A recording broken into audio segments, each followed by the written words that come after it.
someone. Oh, yeah? That's very typical of me to just be very typical as this cookbook author. Like a lot of these recipes are just recipes that many of my friends are like, oh, I've had that before at Meg's house for dinner Really? or for dessert or yeah.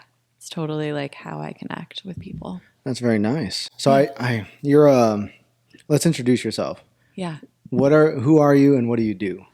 So I'm Meg Gerber. I am a functional medicine dietitian. I specialize in gut health and autoimmune.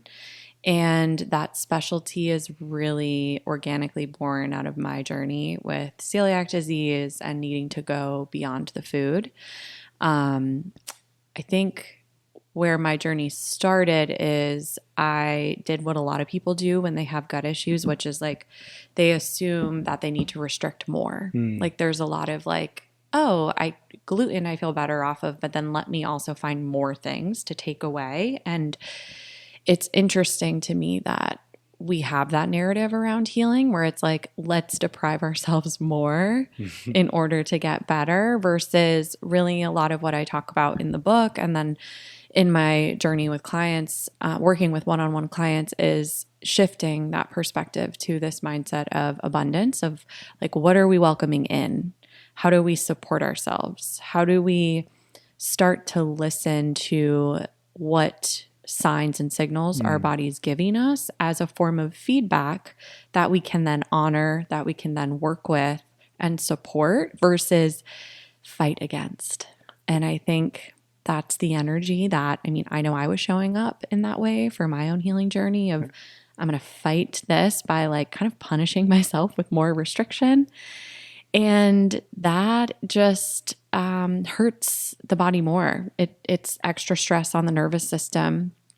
And so I think what's really important for me as a dietitian in the space is, yes, talking about the food and how it's individualized because there's not one diet for everybody like Instagram sometimes wants to preach. But then in addition, the healing really goes beyond to look at the mindset and the stress management pieces and how you can manage your nervous system in the healing process. Because for me, that gives people their power back. That allows you to remember your own healing capacity. And so I like to tell people I'm partnering with you in your health journey to share with you my knowledge and my expertise, but then also to remind you of that breath work that you have within or ability to meditate or ability to really create stillness, which is what allows us to create an environment for healing.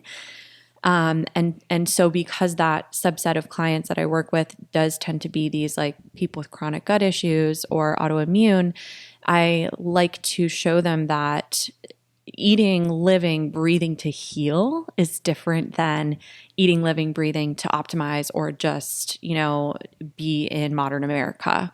That for many people is different than what they expect. We're taught like do a bunch of cardio and eat less food, and eating and living to heal typically is actually eating more than you would have thought and shifting your mindset around like what are nourishing foods versus foods that aren't as nourishing, and what are exercise practices that are supportive of healing rather than maybe jacking up your cortisol and causing more stress in the body.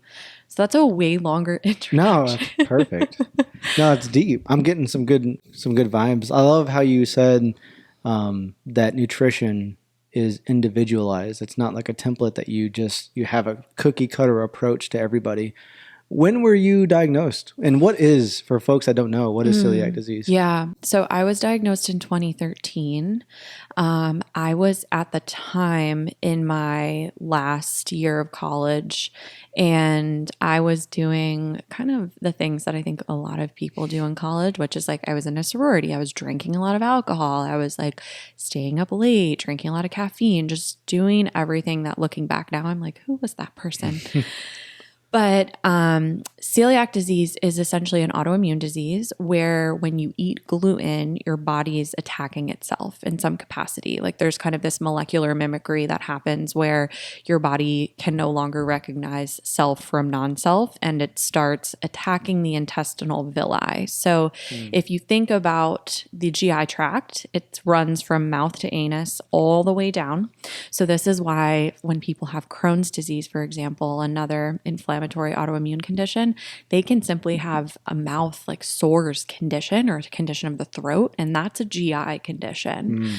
So you have these little finger-like projections called villi, and in celiac disease specifically, those villi look flattened like a mowed lawn.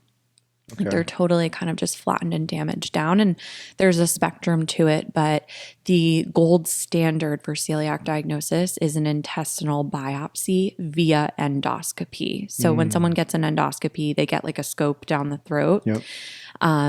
And that's really a clear-cut case of celiac disease. So what's funny is I remember being scheduled for my endoscopy and thinking like, I don't have a problem with gluten. I barely even eat gluten. And like at the time, I think back and I'm like, okay, I was eating Annie's mac and cheese. I was eating like Stouffer's frozen dinners, like college kid diet. And I was actually eating probably a good amount of gluten, but I didn't have this clear reaction of like, I eat gluten and then I'm sick. It was more so chronically, I had a lot of digestive issues growing up, chronically had constipation, inflammation in the gut. Bloating was a commonplace for me. Honestly, when I finally felt what it felt like to not be bloated, I was like, oh, like this is normal. Right. And a lot of just like acid reflux, burning in the throat, and looking back, a lot of mood imbalance. And that's what I tend to see a lot in practice in terms of how the neurotransmitters and the mood is impacted because of that deep gut brain connection, mainly via the vagus nerve, impacting like how things like depression and anxiety really coincide with gut health issues. Because if you think about it, like you're making over 90% of your serotonin, your feel-good hormone, in your gut. And if the gut's imbalanced, then that system is going to have some level of imbalance commonly in a lot of people. So really, without actively saying, oh, I'm healing or working on someone's depression, I tend to see shifts in that in my clients. I saw it in my own life just by working on healing the gut. It's interesting you say the gut and anxiety, because I battled with anxiety for a while and I had no clue that it was related to my eating habits. And once I got my eating somewhat in order, I just stopped eating so much processed food. It's been a journey. My anxiety pretty much was eliminated. But I know if I go off track, like last week, I was just on vacation and I was off the wagon. I was eating bad shit. And my anxiety came back within a couple of days. So I think there's foods that trigger me. But, back to you, do you think that you would have ended up with celiac disease regardless at some point? Or do you think the food and what you were doing, your lifestyle, manifested into it very quick, more quickly than it would have? That's a good question. I will also say too, just as an aside with the anxiety, there's so many things that influence that. And I so commonly, if I get a client who deals with constipation and anxiety, many times there's a magnesium deficiency impact and how that's playing a role. And I sometimes even that alone makes the shift. But blood sugar and balancing that plays a huge role with anxiety. So it's interesting because a lot of times if you're noticing that with like being off of your typical course and it's like a lot of refined carbs, it's kind of no wonder that anxiety can creep back in. So it's great that you're in tune with your body like that to just sort of notice that feedback. But with your question, Celiac disease is a genetic condition. So there's basically two genes, and I talk about this in my book for testing purposes, where there's HLA-DQ2 and DQ8. There's talk that there's more genes than that, but it's kind of that space where like there's still actively research being done. But essentially, you have to have one of those genes in order to have celiac disease in the body. So I've genetic tested my parents, for example, and they each actually have one of either gene. They have like each opposite gene. And so you are born with the gene and then something can turn it on. So you don't always have the gene and have celiac. It's typically like genetic condition, and then autoimmune is very commonly triggered by a trauma event or a life event that dysregulates the nervous system enough so that you're kind of manifesting in that whole slew of that molecular mimicry process. For me, I've always wondered what that trigger was, but I really think it had to do with in college, I was doing that stuff I told you about, like drinking a lot, but then also I was on a bunch of antibiotics. I dealt with like all these chronic sinus infections, and I had a slew of about 4 months where I was on multiple antibiotics back to back. I know I look back and I'm just like, wow, what I would never do now. But I was drinking alcohol while on antibiotics, just like treating my body so poorly. Like, it just like pains me to think about it now. But I think that was enough to just like kick me over the edge. But it's interesting because my sister has celiac as well. So what I've seen in the research is that celiac specifically is more common in females of family members. So it's more common that if a woman is diagnosed with celiac, her mom, her grandma, sister, niece, or aunt will also have celiac disease more commonly than another male in the family. Yeah, I can't think of any. I actually know quite a few females that have celiac disease. I can't think of a male that has it. So when you started going to school, did you know that you wanted to do health and nutrition, or did this diagnosis kind of spur the idea of I want to dive more into it? Yeah, that's a good question. I always, I would say once I got to college, I got more interested in health and wellness. I played sports like in high school, and that was always kind of part of my life, but I was definitely like the skinny kid who thought she could eat anything for a lot of my like adolescent years. You were hated by a lot of people. Yeah, I worked in a cupcake shop. This was before I was diagnosed with celiac, so it's so funny to think about how I used to just house those cupcakes like out of end of day of the workday. Do you know your blood type? I'm type A. Oh, see? Gosh. Yeah. I actually mentioned this to Andy. There's this book, Eat for Your Blood Type. Yeah. Have you read it? I have thoughts about it. So every type A that I know can literally eat whatever the hell they want and remain skinny. I know some guys that I work with that are type A and they eat Whataburger. That's going out of style. Oh boy. I'm jealous. I wonder if that has anything to do with it. But you're probably I guess you were envied by a lot of girls probably in high school. Maybe. I mean, genetically, it's like my whole family. We were all like string beans. But honestly, looking back, I'm like, wow, I was really malnourished. Like I was definitely the kid who could eat anything. But I think because of, depending on when celiac kind of went into full fruition, I was not absorbing things well. And so that's why like I always stand by the statement, not you are what you eat, but you are what you absorb. Because I see a lot of people who seem like they're eating really healthy, but they're really sick because they're just not absorbing that roughage or whatever food they're eating. So, and bring me back to what your question was, if I might not be answering it fully. Did you know, like after you were diagnosed that, or before, did you want to do health and nutrition even before you were diagnosed? Yes. Thank you. So I was diagnosed 2013, and at that time, I actually had started a nutrition program at UConn. They have basically a like coordinated program where you go in to get your registered dietitian degree.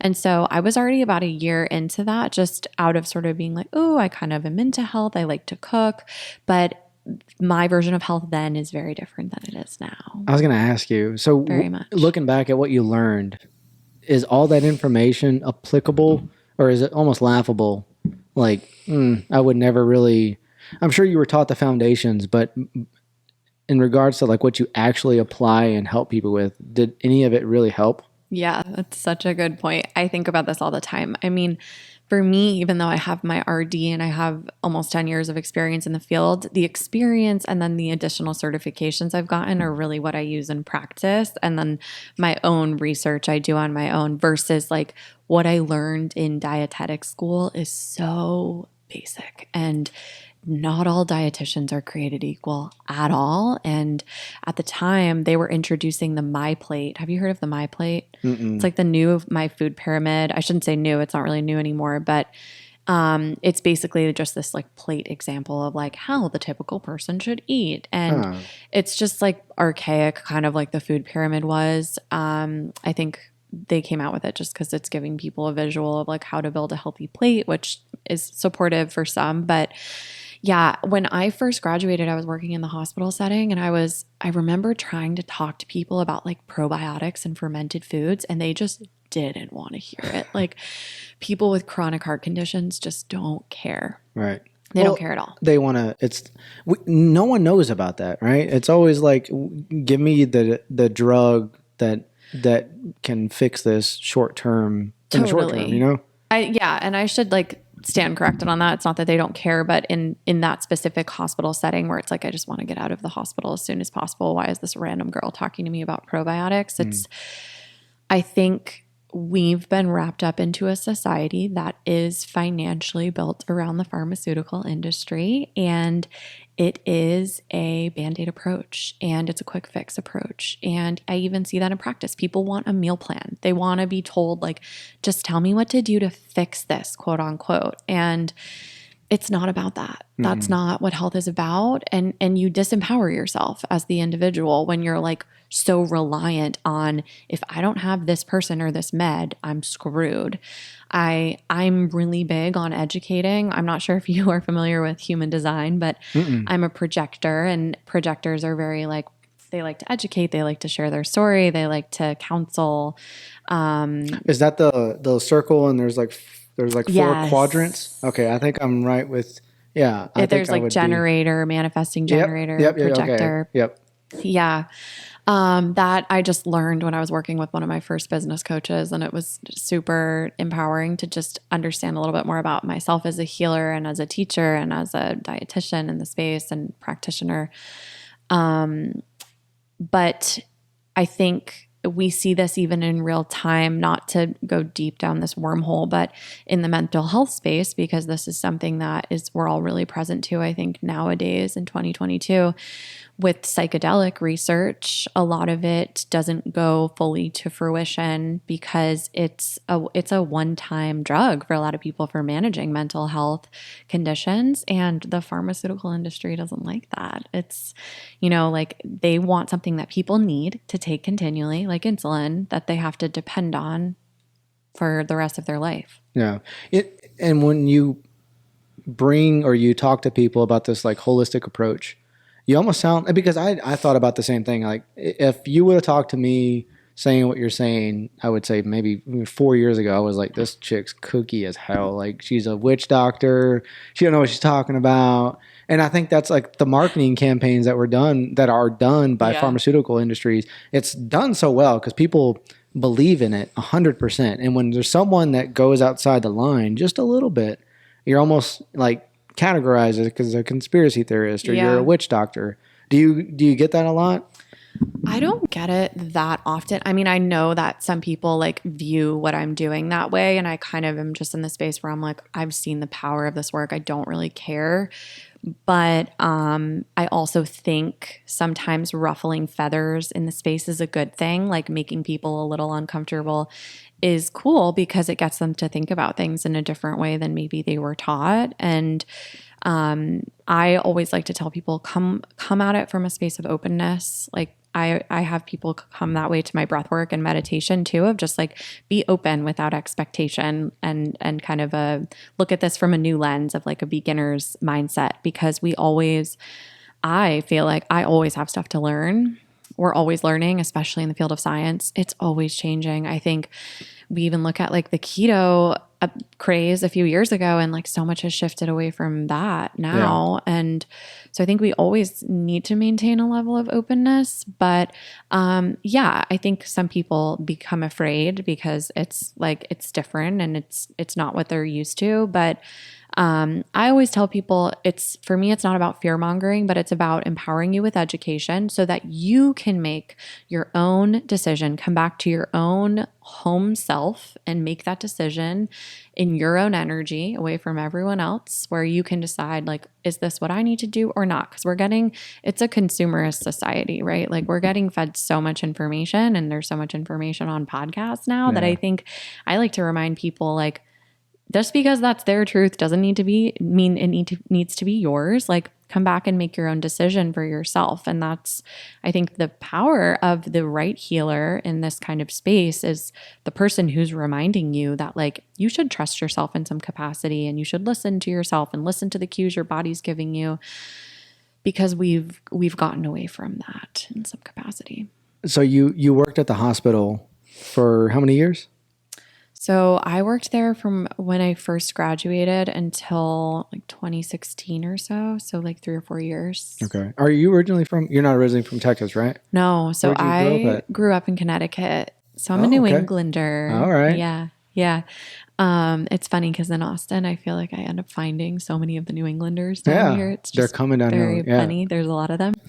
But I love the warmth. I mean, I originally was born in Florida, so I feel like that. I always go back to that. It's why I hate the cold weather. Yeah. But I grew up in Connecticut, went to UConn, and then lived in Boston for 8 years before I moved here last year. Awesome. And then when you moved here, that's when you made the switch to opening your own practice. So I opened my practice in Boston in 2020. It's always been virtual, but I started it before I moved. Okay. And just super grateful. It really took off. I got very lucky, but I did put a lot of intention into it. And then kind of was just like, okay, what am I doing? I want to live in the warm weather. Like I have a whole community there and I love them dearly, but I've always wanted to be in the warmth. It's just for my autoimmune, like that is something that serves my body and my journey is like not to be in the cold. Yeah.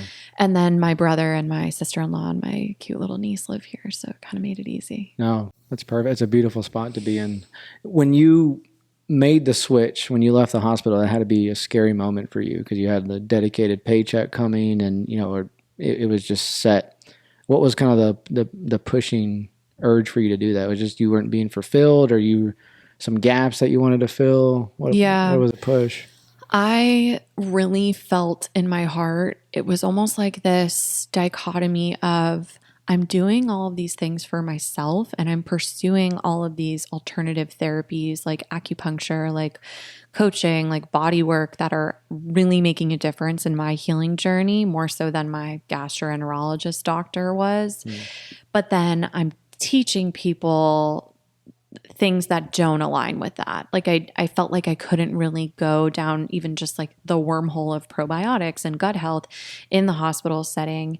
And so I think like that jumping point and the jumping point from when I left the practice I was working at, that was a functional medicine practice, after the hospital when I launched my own company, that was a maybe even scarier jumping point because I was basically going from like money to no money and just like and actually spending money on a coach at the time and just fully giving it up to God and just connecting and trusting and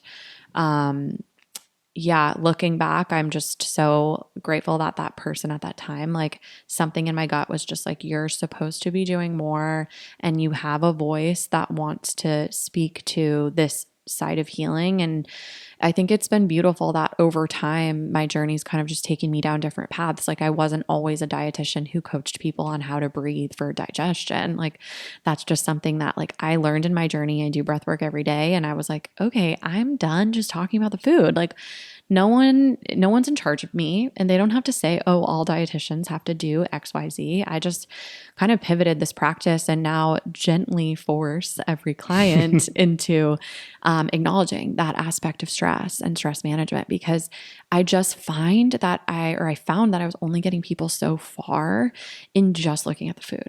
Yeah. So, I mean, what kind of reception do you get with people when you talk to them about breath work? Or it's because it's not just like the food is a major factor with autoimmune and just gut health in general, but it's not like it's not 100% everything. So when you start introducing people to new foods, or maybe removing foods from their diets, and then you bring in breath work, how do your clients react to that? Yeah, I'm pretty honest with people from the get-go. So before they sign on with me, I really paint this picture of what it looks like to work together. And I share with them the impact on digestion that stress has, like what's happening to the nervous system.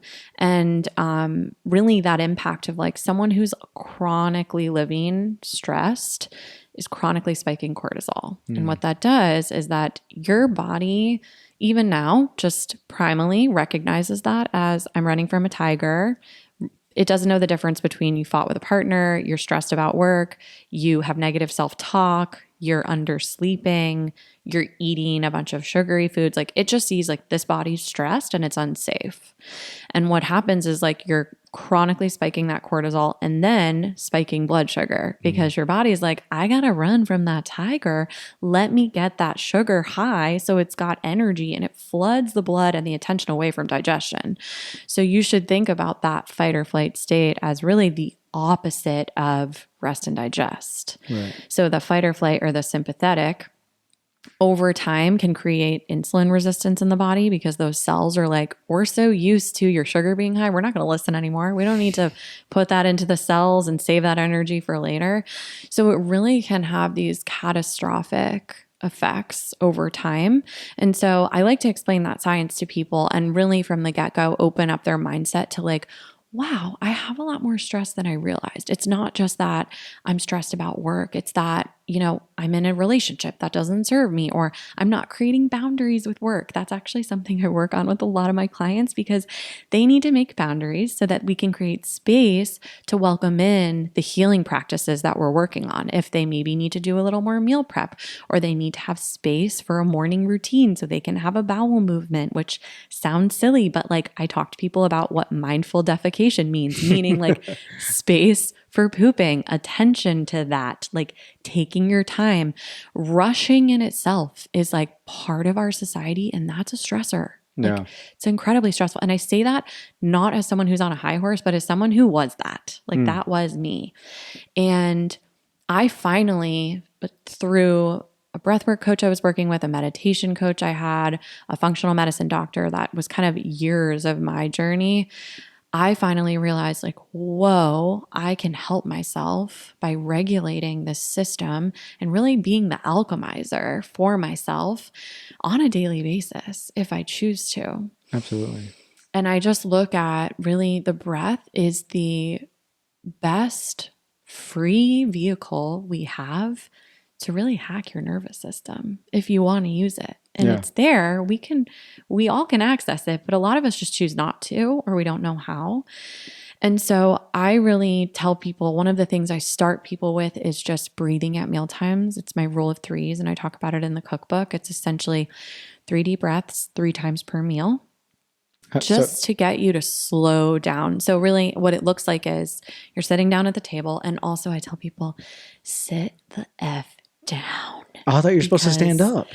No, I mean, so many people eat standing up and eat on the go, but it doesn't get your body integrated into that cephalic phase of eating, which is your brain phase of eating. Okay. So we want to really engage the brain with, hey, I'm getting ready for a meal. That's why like cooking is such a beautiful experience, because it gets the senses going. Maybe you're tasting a little something, gets your body in that space of like, all right, guys, we got to get ready. Let's start pumping out those salivary enzymes to start carb digestion in the mouth. Let's start pumping out stomach acid to break down your protein in the stomach. Let's knock on the door of the gallbladder and release bile acids to break down fat. Let's tell the liver we need some help with pancreatic enzymes, pancreas. Let's get that out there. So that whole orchestra is like a really beautiful kind of domino effect that happens when we get into that cephalic or brain phase. And so one of the best ways we can do that is simply by just slow the heck down, sit down, let your belly relax, and take 3 deep breaths. And I sometimes get more nitty gritty with certain clients who really need more like rib cage expansion and breathing into the back. But we start there with just start with 3 breaths, ideally nasal breaths, because that's more parasympathetic or rest and digest promoting. And then stop twice more during the meal and do the 3 deep breaths. And it just is this friendly reminder to slow down, get present, think about chewing, think about breathing. Just like when I'm telling people mindful defecation, it's the same thing. It's like we do so much in autopilot that the brain is not keeping up. And what I think is so empowering about this practice is that we increase those digestive juices that I just mentioned by 20% just by the cephalic phase of eating, i.e., brain getting involved. Powerful without anything else. It seems too simple though, like just breathing. I just started doing it and I've noticed big benefits, but it's not something I do every day. I need to do it more often, but it seems like it's just too simple. Like what's the benefit of it? I mean, what kind of, how do you, when you're talking to your clients about breathing, like what kind of methods do you use? What type of breathing exercises do you have them do and stuff? Yeah, so we always start with that, the rule of threes. And then typically I have every client do guided private breath sessions with me, like within their package. It's kind of peppered in between some of the nutrition sessions. And so what that looks like is it basically feels kind of like a guided meditation for gut health.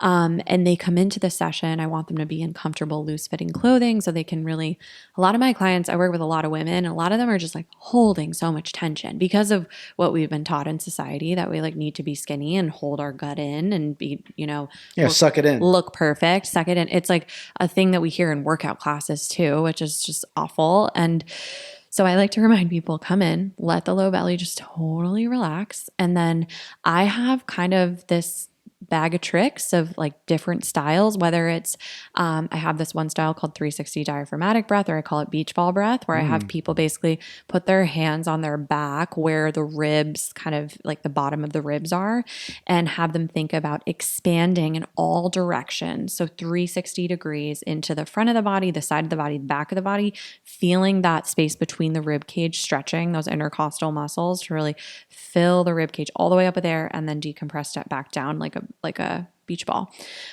Some clients, I may have them just focus on low belly breathing, because what we know in research is that more nasal breathing, slow exhale breathing, and lower body breathing versus chest breathing is more parasympathetic. So it's more rest and digest promoting. But simply, I mean, I like to remind people, you can't get this wrong, because simply just putting attention to presence and breath is parasympathetic. It's toning the vagus nerve. It's having this impact of like telling the body I'm safe. And I think the question I get a lot is like, well, should I just be in parasympathetic mode all the time? And it's like, no, most of us are more so skewed to sympathetic. So it's the practice of getting into parasympathetic more often than you're in sympathetic to tone this muscle of reminding the body it's safe and it's okay. Right. So it's a practice, and it's a muscle toning, because it's similar to like, you wouldn't go to the gym once and just do your biceps once and be like, okay, good, I've got big biceps. Like this is a practice similarly where we're reminding the body, okay, now I'm taking deep breaths. I'm recalibrating the system of calming the nervous system, reminding of body safety so I can optimize these functions like digestion, assimilation, motility. And what's interesting about that is what studies have shown us is chronic stress people, so people who really are just living in that chronically stressed state, tend to have more motility dysfunction. And what that means is often a lot of them have constipation or bloating or stuck gas, because that migrating motor complex, which is like your cleansing wave of the gut, has some level of disruptance. Like it's not working properly. And that, I would say, is being looked at least in my space, the gut healing space. There's a doctor, of course, and I'm forgetting his name now. He's huge in like the SIBO, Dr. Pimentel. He does a lot of SIBO, small intestinal bacterial overgrowth research, and all of his research tends to come back to this thought process that disruptions in the migrating motor complex are the root cause behind a lot of disease and dysfunction in the GI tract, because that cleansing wave moves things along and keeps, extra food and debris from sitting too long and then breeding fermentation and overgrowth. It's a lot to unpack. So you're talking about the vagus nerve, and that reminds me of doing cold plunges and sauna. So do you recommend, or do you practice that yourself? So I do. I hate the cold so much. I hate the cold. But I will say, living in Austin, it's a little easier. And like our neighbors 2 doors down I don't know if you saw it when you walked in. They have an ice plunge. I thought that was yours. I was like, no, but they're very friendly and they let us use it whenever we want. So yes and no would be my answer there. So, because I work with people who have autoimmune and tend to be chronically stressed or very ill, I'm usually starting them with vagus nerve practices that are a little bit more gentle. So I may have them doing, for example, slow, steady breathing, even things like gargling, singing, or gagging, which sounds crazy, but like taking a tongue depressor. So they can take the back of their toothbrush or a tongue depressor, and you're stimulating that little kind of like uvula in the back of the throat just until you're getting a gag response that your eyes are watering, which sounds like crazy and weird, but it is helping to tone the vagus nerve. Really? Yeah. I had no clue. So it's something you want to be measured about. Like I like to have clients do it maybe 6 to 8 weeks and see the difference that's making. I've seen it make a big difference in people with motility dysfunction. So more the like constipated side of things. But when I say motility dysfunction, I mean constipation is a big bucket. I would say if there's anything that I've taken the deepest dive on because of my own journey is constipation. So like anytime I get a constipated client, I love it because they're just 1,000% gonna get well. It's like my favorite thing I have all of kind of the back bag tricks. But what's interesting about constipation is like you can have kind of classic case constipation where someone gets better with things like fiber and water and hydration and minerals. Or you can have really this like pelvic floor dysfunction type of constipation where that person needs to really go beyond the food. Certain foods will help it and vagus nerve practices will help, but a lot of times I'm referring them out to like a pelvic floor physical therapist or a visceral therapist, someone who can actually palpate the area and help them with kind of in a biofeedback sense, recalibrate the muscles and allow things to sort of flow and function better. And I don't think it's talked about enough in the space. I had an appendectomy years ago. And anytime you have an abdominal surgery, an abdominal trauma, an injury, even women with like having children, you're leaving some level of trauma to that area that can cause scar tissue. And that scar tissue is like dead tissue that can leave adhesions. And so it feels weird sometimes. Like sometimes my clients are like, why are you telling me to go do pelvic floor PT as a dietitian? But that has a huge impact on like what those strictures are doing to hold back the flow of the food through the intestines. I love that you're so focused on the gut health. And I've recently started to equate gut health with soil health. So it's like one and the same.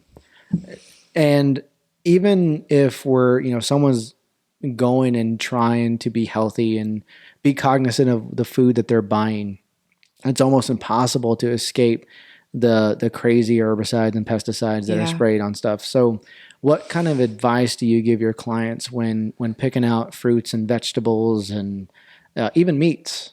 Yeah. I love this topic because we can't not talk about it in this space. So, I think what I want to be mindful of is like, of course, it comes down to like what's affordable to the person and what's accessible to them, which I think is a struggle in the US for a lot of people. The Dirty Dozen and the Clean 15 are my favorite resources for that, of just reminding people like, okay, if you can't do everything organic, try this, like just hang out in the land of like the Clean 15 list. But also, Zach Bush, do you know who Zach Bush is? No. He's incredible. He is a doctor who has kind of an oncology end of life care background, but he's now been really prominent in the soil health space. And he actually spoke at the, What Good Shall I Do conference that the Force of Nature people had earlier this year. Was he on the podcast recently with Taylor? Yes, I Yeah. think so. Yeah. Okay. He's Yeah. super That's the first time I've inspiring. heard him. He very intelligent dude. He lives somewhere around here, doesn't he? I'm Maybe. not sure. He's down here pretty often. I feel like Okay. he connects with so many people down here. Like he's always on like Aubrey Marcus's podcast and Mm. but he's probably the most inspiring person in the space, I feel, just because of the way he bridges the gap between science and then like also trusting your intuition and the power of community and connection. But I like to empower people just around the fact that like glyphosate and atrazine and like all of these pesticides in the US are unavoidable. Like you can't avoid them. It's about reducing them. So he really, I think, inspires people around like what can you grow? Can you grow something or touch a plant in some way? And even some like I consider myself living in a city and I still like to find a way to like touch the soil in my plants in my house or grow something on my stoop or grow herbs because like herbs especially are like such an easy thing. Like my chive plant just thrives with minimal attention. And you can even start there. Like you don't need to be growing everything that you're eating, but I do think it's so important to support local. I think local just it just really outplays the rest in terms of like most of those local farmers, if not all, really are doing their due diligence to avoid those heavy pesticides like glyphosate because they have like their kids, their grandkids on that farm and they probably know more than anybody the impact of that, whether that's affecting their kids from possible cancer risk standpoint, ADHD, like there's so much coming out in the research now that's really scary with glyphosate. I think from a gut health perspective, we now have this solid research to show that it's triggering something called zonulin in the gut, which is essentially causing leaky gut or intestinal permeability, where it basically breaks the little tight junctions that link the cells together. And so you lose that beautiful cell to cell communication that is just like inherently supposed to be part of our microbiome. And interestingly enough, glyphosate that facet of the research is really similar to what we've seen in gluten research. And gluten was one of the first crops to be sprayed with glyphosate. So it's kind of this chicken or the egg of in my practice of like people are always asking, well, do we all need to be gluten free? And my answer is the answer I have for most things, which is it depends. But I think that a well-sourced gluten, a sprouted einkorn, cracked wheat, or a whole wheat is so different, or a sourdough that someone makes themselves is so different than a Cheez-It from the grocery store. Well, even I've had, friends that tell me that the food like wheat or pasta made in Italy, I have friends that are Italian, they say it's vastly different than the ones we get in America. Yeah. And I think the requirements and the regulations around what is sprayed on crops in other countries is a lot more strict than the US. Oh, yeah. We should have a red flag out for the fact that multiple countries have outlawed glyphosate, yet we have not. It's pretty incredible. And so for me, I think we vote with our dollars. Like I personally really spend my money on the places like Local Pastures is a place nearby that like sources all regenerative and local meats and eggs. I spend my money on people like Force of Nature, going to the farmer's market. I think that that's like the biggest step we can take where if I can remind people that it is really like a voting for, what we're asking for on a greater level, because, Andy can speak to this so much better than me, but what monocrop agriculture has really done is it's taken away that innate beautiful network of a microbiome that we used to have in our soil. And we have that in the soils of like regenerative farms, but they're kind of fine and few between right now, hopefully growing. And what happens is we lose that mineral density that's innately supposed to be there. And that translates to our food. So that's why on my side of things, working with people on, who have malabsorption or who have a lot of deficiency, I do hair mineral testing on clients and I find that people are so deficient more than ever. And constantly people are asking me, well, why is that the case? It's because of the soil. Like Yeah. it's because of the food system that we're handed. And it's unfortunate and there are ways around it, but it's why for people who follow me on Instagram, I'm so passionate about minerals. Like we all need to be taking minerals daily. It's just different than it was even 20 years ago when we really didn't need to think about ingesting minerals exogenously, but it's not coming in the same way from the soil anymore. Even when you take vitamins that, magnesium or zinc or copper or whatever, does your body absorb it from vitamins like we would with food? It's not readily as available in the vitamins, right? You don't get as much, right? So it depends. I mean, I think we have to separate out vitamins from minerals because vitamins, which tends to be like vitamins are a big focus in like the conventional health space versus minerals, not as much. And many vitamins we make in the body. So vitamin D, for example, we get from the sun and the skin. Vitamin K2, we like make vitamin K in some of the enterocytes of the intestines.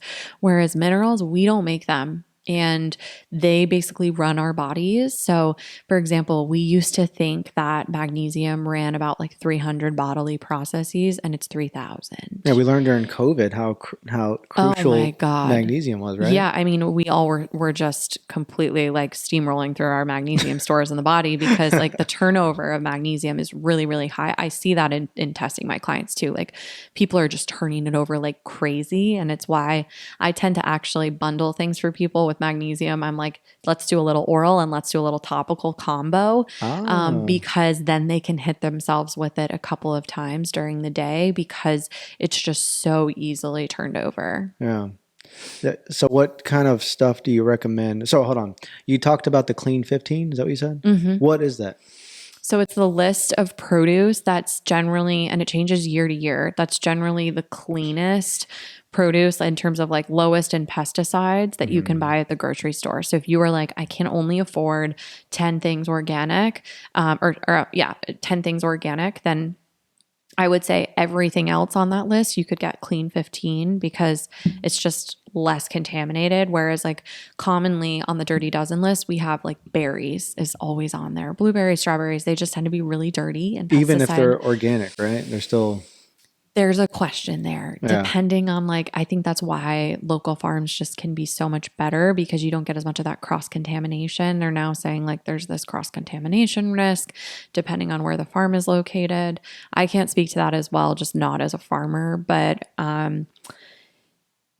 I think there's a lot of nuance there, and I feel the best about a farm that's like, we grew this at this little local farm, and even if they're not certified organic, I trust them, and I also encourage people to like ask questions, talk to your farmer, because also so many farmers are so lonely. Like they're just out there grinding, they're not making enough money.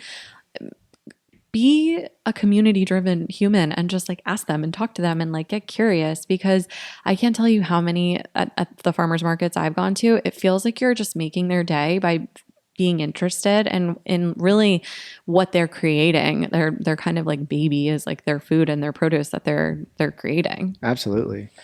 What can people do to clean their fruits or their vegetables if it's not organic? I've heard people do like, and my wife does this, apple cider vinegar, I think, with water, let it soak. Are there other stuff? Is there other methods to clean them?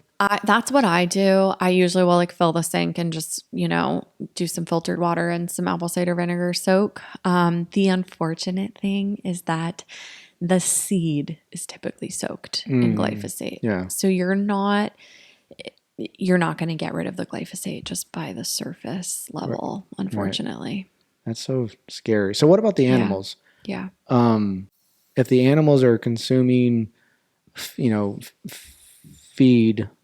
that is laced with glyphosate, and we consume that meat, do the animals have a way of ridding the chemical better than we do, or are we still, no matter what, going to get that with the meat? I think I probably can't answer that question as well as like someone who is raising animals. But what I will say is that grass-fed versus grain-fed does have an impact on your body for sure. And so what I would also say there too, in the context of stress is, an animal that's been raised in this grass-fed happy environment where they can graze the fields, they're not going to have as much cortisol output and stress hormone output in their body that then translates to inflammatory cytokines, et cetera, that we're then eating. Just like a stressed human has a physical response from that stress in their body of inflammation, so does that animal. So eating an animal that's been raised in a happier environment, like really the force of nature people speak to, that makes a huge difference. And then I will also just say grain-fed versus grass-fed, there's actually a shift in the omega-3 content of the meat of a grass-fed animal. You'll have a more omega-3 rich meat when you have grass-fed beef, for example, than if you're having grain-fed. That's interesting. Yeah. And it's mainly just a lot of those grains are those, more inflammatory, like corn and soybean and things like that. So similarly to things like industrial seed oils and the inflammation that brings into the body, that's, there's more inflammation there in an animal like that. However, I will say, it's not affordable for everyone to buy grass-fed everything. And I am in the camp of eating meat in some capacity is part of a circle of life approach to health. And it is so much more supportive of vitamin and minerals and bioavailability than approaching life from a vegan mindset. Again, that feels controversial for people, but it's just not the approach that I take with the subset of clients I work with. I work with autoimmune, I work with gut issues. They do not do well on a vegan diet. It tends to be so much more disruptive to their gut. They're malabsorbing like crazy. I think that there is totally a place for plant-rich eating. And I think that there are people in the camp who are maybe going overboard with meat and they need more of that plant-based fiber. So I think it's a balance and it is individualized, but I will say that generally it's difficult for me to heal a client who is eating vegan. I would say the person who's eating vegan and they feel fantastic, like the Rich Rolls of the world. I'm like, keep doing it. It sounds like you're doing great. Absolutely. But the people who are like, I don't feel well, I'm like, okay, that sounds like it's not been working for you. We have to make some shifts. And because of the mineral deficiencies I see, those people are on so many supplements. And I'd rather, to the point of what you asked me earlier, yes, getting things from a food basis is always going to be more bioavailable than a standalone supplement. I do think there's some really great supplements out there. I think there's some great electrolyte supplements for minerals, especially for filling in mineral gaps that a lot of people have nowadays. But you can't outcompete beef liver when it comes to supporting minerals and protein and just the fact that when you pick up an orange, yes, we have whole food vitamin C, but you have all of these other phytonutrients that are just synergistically built into that food in a bundle of fiber that we can't really create in a supplement. So I'm in the camp of I'm someone who does take supplements. I do use supplements with clients, especially because I have people who have bacterial overgrowth where we have to use antimicrobial herbs. But the goal is always getting my clients to this space where they're really having, less is more, the minimal amount of supplements possible with this scaffolding of really mineral dense, nutrient dense foods. Do you get a lot of pushback, or I guess when vegans or vegetarians do come to you for help and you see that they're not, thriving and really optimized, and you ask them to introduce fish or meat, do you get some pushback from them? Yeah. And does it go well? And has there been cases where they've introduced and then in a week or two they've reversed their symptoms? Yeah. I have. I recently had a vegetarian I was working with, and I am really honest with people from the get-go. I don't like to cut corners and lie. I'm straight up with people where I'm basically we are going to talk about animal dense proteins in some facet. And There's ways we can work on it. Like, especially if that's something that's like part of someone's culture or like moral obligation of theirs. That's something I'm more apt to honor and work around versus someone who's like, I know I'm eating healthier by doing this because I just don't agree with that. And I like to educate them using people like Diana Rogers, who's like a really powerful dietitian in the space of understanding really this circle of life approach with regenerative ag and why the animals are part of the picture of our life, the soil life. And I also think that there's like, we have options, you know, like, for example, things like oysters and mussels don't have a central nervous system. Sometimes for a vegan, that feels a little better to them than someone eating like grass-fed meat, for example. Sometimes they're more amenable to seafood and eggs. And so that's a place I can work on. Sometimes they do really well. Like a lot of my gut clients don't do super well with regular cow dairy, but they might do really well with like sheep and goat dairy, which are different types of casein. They have different types of casein called A2 that tend to be better tolerated from a gut and cardiovascular standpoint. We've just seen it's less inflammatory on the system. When you talk about dairy, is it pasteurized, or do you have your clients test out like raw dairy? Raw dairy, I think definitely can be a lot easier for people because it just ends up having more enzymes to it to make it easier to digest. The sourcing tends to be better, but I think it's one of those games where like not everybody has a raw dairy source easily accessible. Yeah. If someone does, we're totally going to try it. And that would be like one of my first lines of fire along with goat, sheep, and buffalo dairy. I think people just have a way harder time with typical cow's milk dairy. But that being said, there's more and more farmers that are showing that like their cows are A2 cows. And so that type of dairy, that type of casein, people do better with. So I'm definitely not anti-dairy. And in fact, like I feel like the plant-based foods category and aisles at the grocery store are quickly becoming some of the most junky because they're filled with seed oils. A lot of them have oats in them, which are literally sprayed twice with glyphosate. We spray them twice. Gosh. We spray them once, and then to dry them out, we spray them again, which is just absurd. And then a lot of them have added sugar or thickeners or just like really not food. So I think like the more we can get back to these like primal basics, I love getting people back to that place because I think with keto and paleo, people have started eating so many packaged foods and things that are just filled with fat, a lot of plant fat, like nuts and seed-based fat, which is not, nuts and seeds are not bad. But for people with autoimmune and intestinal permeability, they can be a little more difficult to digest. And it's about having those foods in the context of like animal dense proteins, mineral rich fruits and veggies, not just relying on like the almond butter, banana bread slapped with extra almond butter.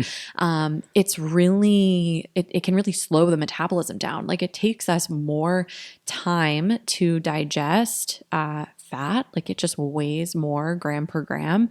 And so I find that people with motility issues, like it causes more sluggish digestion when they're so overloaded with fat. And it's a common thing I see because so many people think that like low carb, high fat is like the way for everyone. And it's not to demonize fat. It's not that I want low fat, but we forget that like a lot of animal based proteins have this beautiful, like actually very stable nutrient and saturated fat in the entity itself. And you can simply eat, for example, eggs and some sourdough toast, and you've actually checked the box of protein, fat, and carb at your meal without having to put a lot of extra thought into it. I have to ask you, I got on the bandwagon for a little bit, and I've talked to a bunch of people that are in the carnivore community. Dietitians, doctors, and there's there's famous ones, there's big ones on Instagram, and I fell into the trap a little bit of thinking like this is the way to eat, and I ate that way for a while. But I'm starting to believe, and I think Andy she turned me on to this book, and I forget what it's called, but I'm reading it right now. But it talked about like how important vegetables are for your gut health. Yeah. And for someone that is in the carnivore community, what are some least, because a lot of them talk about like plant toxicity and how plants are toxic to humans, and they have natural defense chemicals and stuff like that. What are some of the least toxic plants that we can eat, or vegetables that we can eat? And what are some of the most beneficial ones?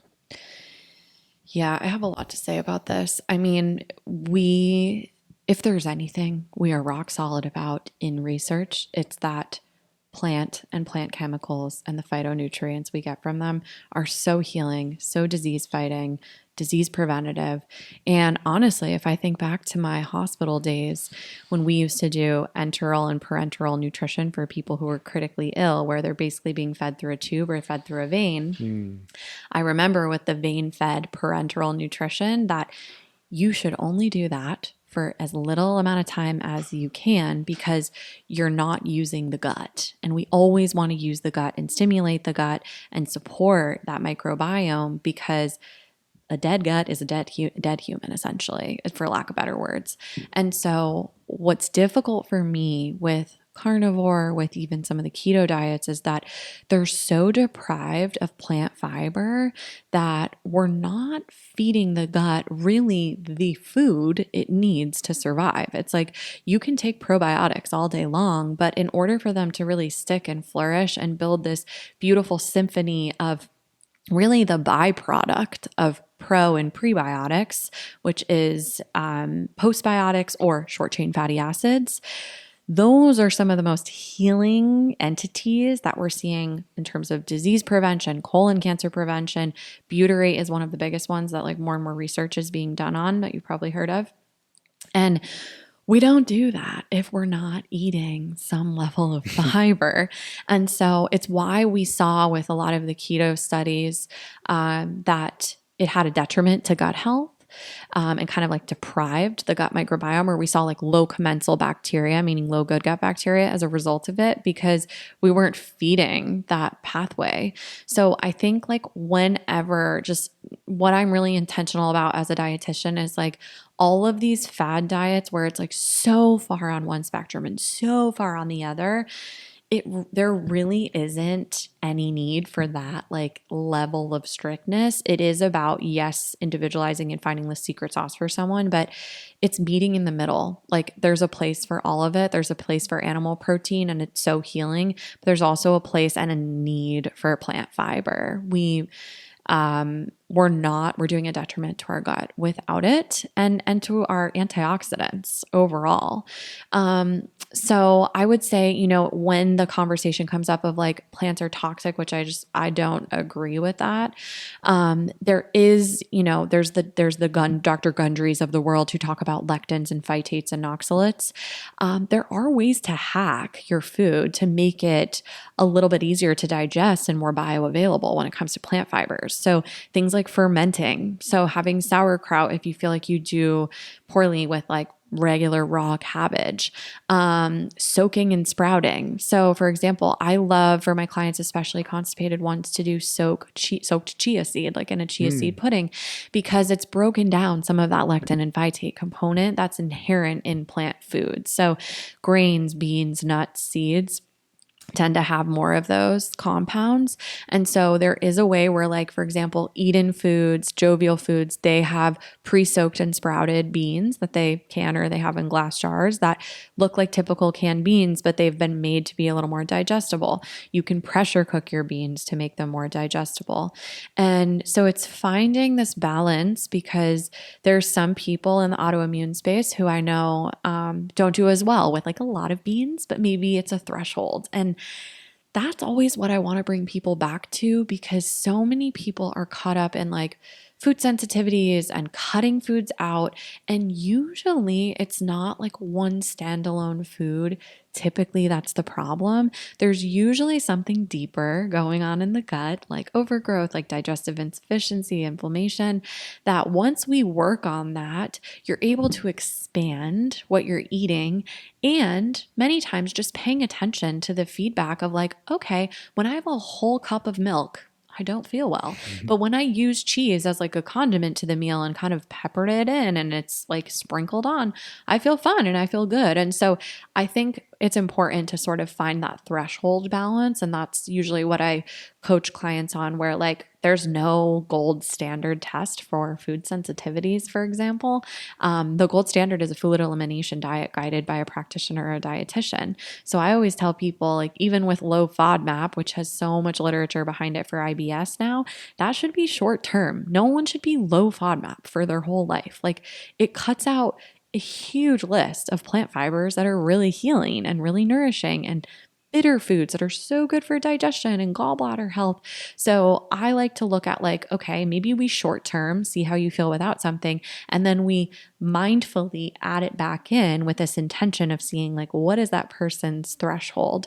So I don't know if that's a perfect answer, but I will just also add that cooked foods or cooked vegetables just tend to be a lot easier to assimilate and break down and digest, in terms of like they're actually more bioavailable because they're easier for your body to break down and absorb than a lot of raw veggies. So I'm pretty against like the raw food diets where it's like all raw. It's just so much hard. You need this higher inherent enzyme load in your body to break all of those raw plant fibers down.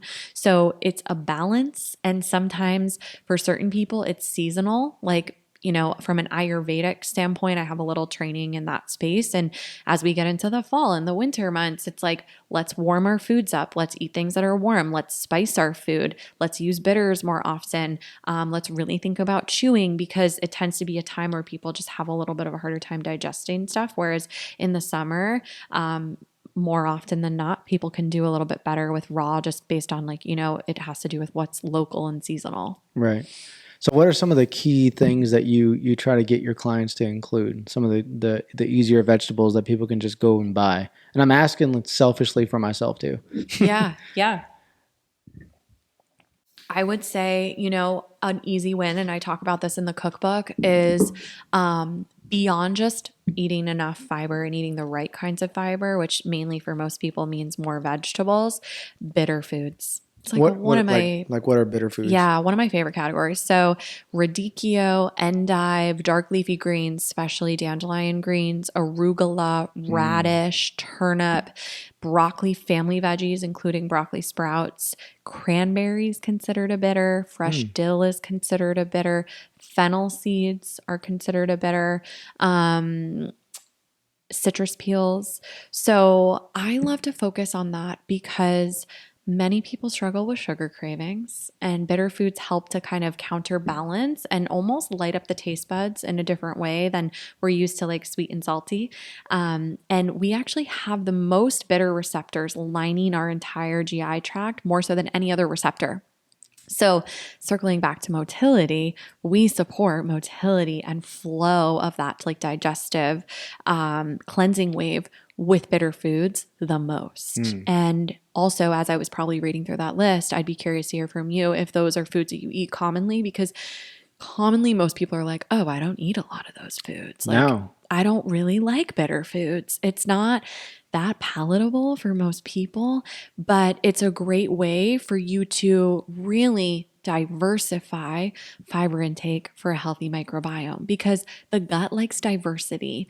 It's almost like I call your gut like sometimes the cranky teenager. It's like they like things to change up. They like diversity, but also they do really well with routine, in the sense that like having a structure to like you're really the circadian rhythm support of like similar sleeping and waking times, and getting light exposure in the morning, and the, having some element of a break from food during the day. Or I don't love to use the words intermittent fasting, because people have a lot of stories around that, but like some gut rest in between meals rather than grazing all day is really supportive for gut health. And so like overall, bitters just have this aspect of changing up people's routines. And then in addition, I see in practice a missing link is acknowledging the gallbladder. What the gallbladder does is it stores your bile that's made in the liver, and it releases it at a meal. And most of us probably listening to this podcast, and you probably know someone who's had their gallbladder removed, cholecystectomy. Conventional medicine basically does kind of the pharmaceutical approach of like, okay, we don't know what to do with this, so like, let's just take it out. Like, oh, that's not working. You're getting gallstones. Like, let's just take it out. And there's a spectrum to it. Like a lot of my clients come to me and have like stagnant bile flow or sludgy bile just based on like signs and symptoms I can see with stagnancy in digestion or issues with diet, like breaking down fat or feeling like real heaviness after a meal or sleepiness. Floating stool can be a sign of that. So there's a lot of things I look for when a client comes into me, but many things make us at risk of gallbladder dysfunction. And since I work with a lot of women, that's commonly coming up because they've been on some level of synthetic hormones like birth control pills, hormone replacement therapy. And what can happen there is estrogen concentrates cholesterol in the bile. And so it can kind of congest it and make you more prone to possibly sludgy, slowed, or all the way far down the other end is gallstones. That is crazy. I never had to think about birth control because obviously I'm a man, but my daughters, there's a lot of women talking about what it does to your body. And it just sounds crazy. Like I'm going to take this from the moment of that my parents or that I'm sexually active until I want to have kids. Like that just sounds crazy. You don't do that. You don't do that with anything. Totally. And it's like similar to the glyphosate conversation where I'm just like, this is not me saying every woman needs to get off of birth control because I want them to feel like they need to make, if that's causing so much stress on their nervous system to not be on it, that's not helpful either. So it's about finding the balance, but empowering yourself with the knowledge. Like a lot of us, myself included, went on birth control for 10 years with no idea of the risks and side effects. And I'd so much rather a woman go on it knowing, okay, I might have to do some extra gallbladder support. Okay, my minerals are probably going to be more deficient. I'm probably going to have B vitamin deficiency. I'm probably going to have low stomach acid as a result of it. Like there's a lot of things that it causes or increases your risk of. So if you're able to know that and then buffer, I just had a client this morning who like, it's just a non-negotiable for her to be on it.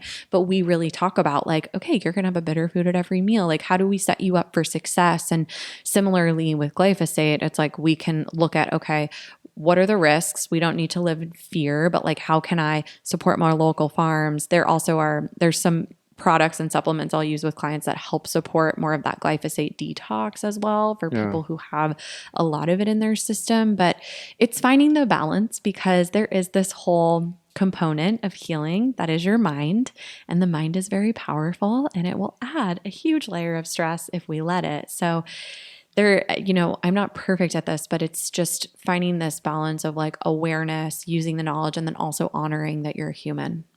Absolutely. I love everything you're saying. It's like I vibe with it all. What inspired you to write the book?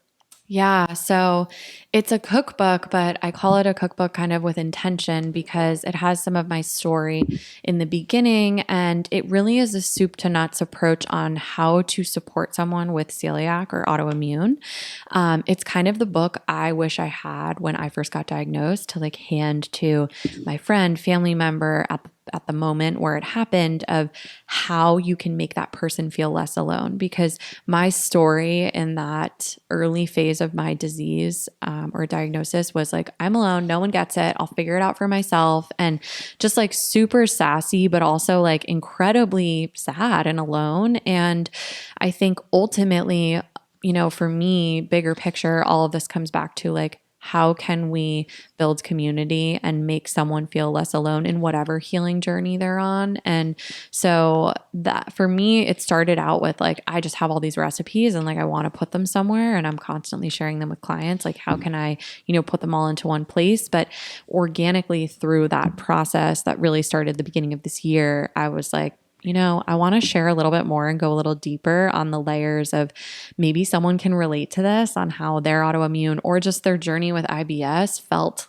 like alone and how it impacted their quality of life and how you can understand kind of the bigger pieces of the emotional journey. And for me, it started with how do I talk to myself? How do I want this narrative around my healing journey to look and sound? And then how do I share that with others? Because I think if you show up with this energy of like, I hate this and this freaking sucks and no one gets it, that energy, like that energetic is felt. It's like you walk into a room and you can tell when the couple over there has been fighting. You feel that energy. Oh, 100%. And so similarly, that energy in our own journey has an impact. So how can you show up in a way where it's like, I am my own ally first, and I trust that like I have options for myself. And for me, those options came from like, I'm going to try these different recipes, things like tiger nut flour. Have you heard of tiger nut flour? No. So I have a couple of recipes. You should try them that use tiger nut flour in the book. And that was like one of my favorite things I found in my journey. What is tiger nut flour? So it's a root vegetable. And for me, I had a lot of flare episodes with autoimmune where I had to revert to the only thing that was helping me was like a really restrictive diet called autoimmune paleo, AIP.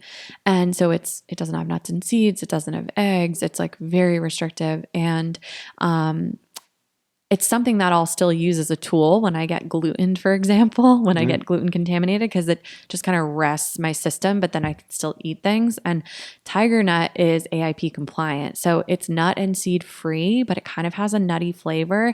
And the flour goes great in baked goods. Oh. So for me, I really missed like a muffin or like just a healthy baked good. And so I feel like kind of my secret sauce is having baked goods that don't have any added sugar. They're just sweetened with like banana, for example, or if anything, some of the desserts are like a little raw local honey, but keeping that really minimal. And for me, that made my journey like feel even more fun and expansive to share that with people. So I think my mindset is really looking at like, how do I connect with people more through food, and then use this book as a vehicle to really bridge that gap for people. Because most people, I think, picking up this book either know someone on an autoimmune journey, a gut healing journey, who feel frustrated about food, or just simply are like, I want to eat better for gut health, but I just don't really know how. And I want some recipes that aren't just like chicken and sweet potato and vegetables. Like I want something different. Yeah.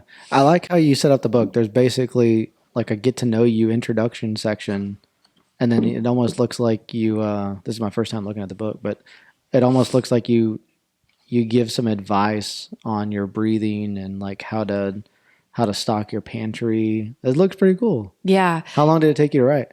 So I started it at the beginning of this year. I kind of like, I was sitting at my parents at Christmas last year and I was like, this is the year I'm going to do it. I'm going to just write this book. I'm going to bang it out. And so yeah, January was like the beginning of it, and kind of just like took the full year. I took a little bit of a lighter client load towards the end of this year, which was nice just to give me a little more space. But it was a cool space to lean into. I totally am like the business owner who's like the doer. So to lean into more of this, like how am I being in order to write this book that is really more of this creative baby? There's different energy that goes into a project like that. Yeah. Did you lean on other people to help you through the process? Self-publish? How did you find your publisher? All that good stuff. Yeah, I self-published. I did lean on people for sure. So it happened pretty organically. One of my first coaches had written her own book. So first off, I kind of touch pointed with her.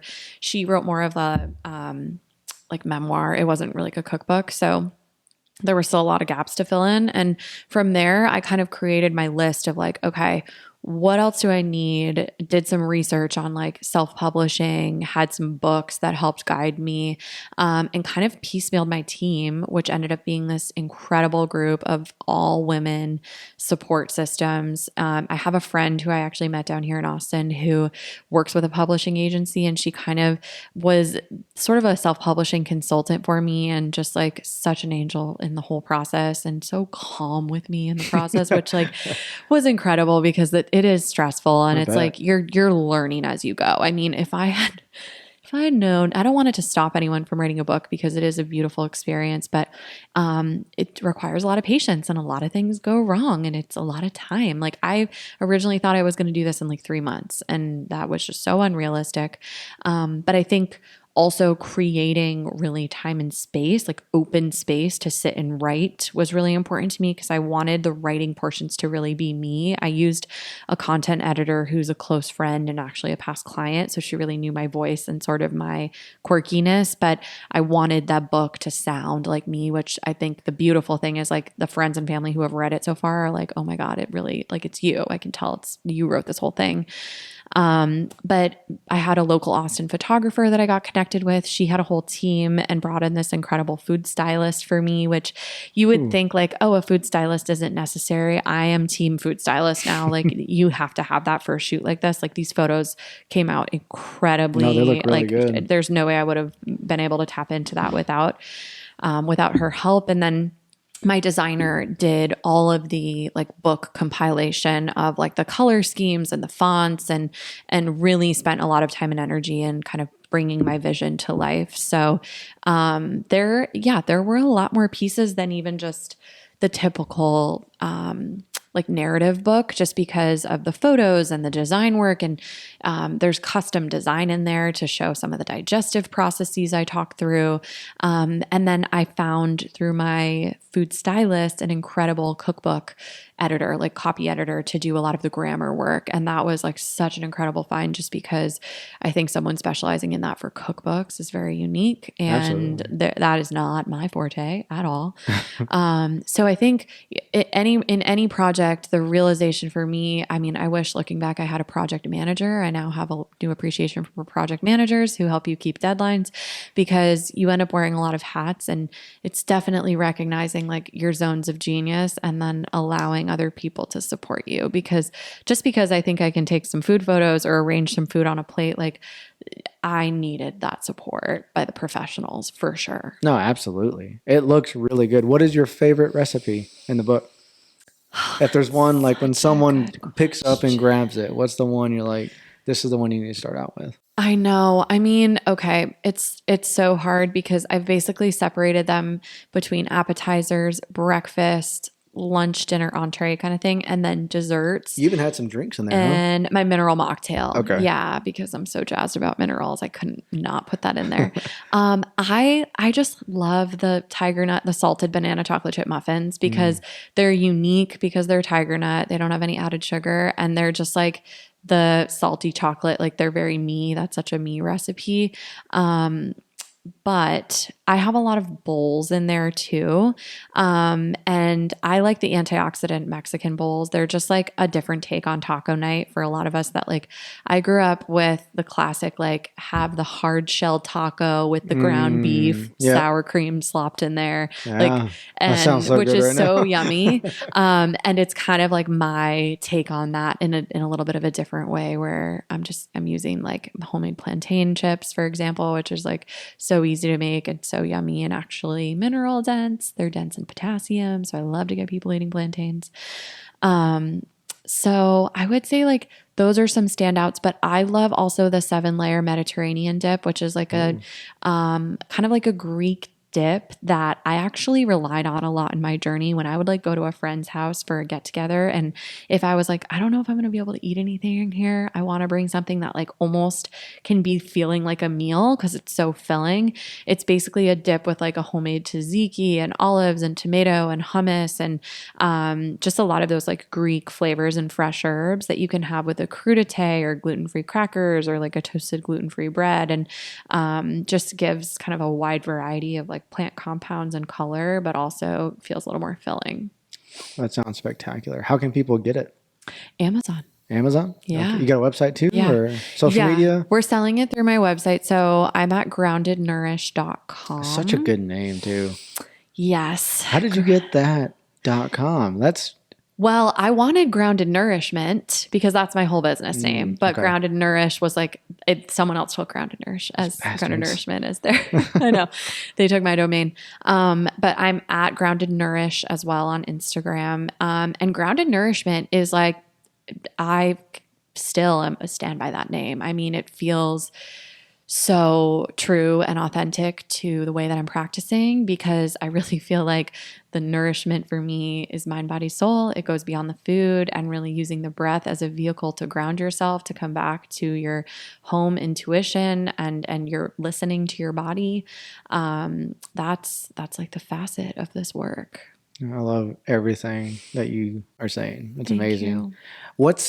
I kind of ask this to all my guests, but what's in related to, as regards to food, what's the one thing people can avoid that would make the biggest impact? If there's one food or it doesn't have to be food. It can just be, or it could be something that they need to incorporate. What's the one thing that you think would make the most benefit to someone who's on this health journey or just starting the health journey? What's the one thing? This is a hard question. Yeah, because it's kind of nuanced, but I think because I always like to take an abundance mindset, I would say the one thing I want everyone to add is the breathwork at meals. Like I want everyone to start there because you're only helping yourself. Just like you said, it's like it feels so simple, but it has a huge impact. And for some, it has a humongous impact. Like sometimes that's the one game changer for them. Having that level of attention and mindfulness with food is just, it's also remembering one of the greatest pleasures of life. Like it's such a pleasure to have food. And so I think maybe one added layer to that is cooking in community is, I think, a huge shift that someone can make to better not only their eating patterns, but just like their mental health. And I think, I don't love to have a restrictive mindset, but I do think that a huge thing that people can do to make a big difference is avoiding processed sugar.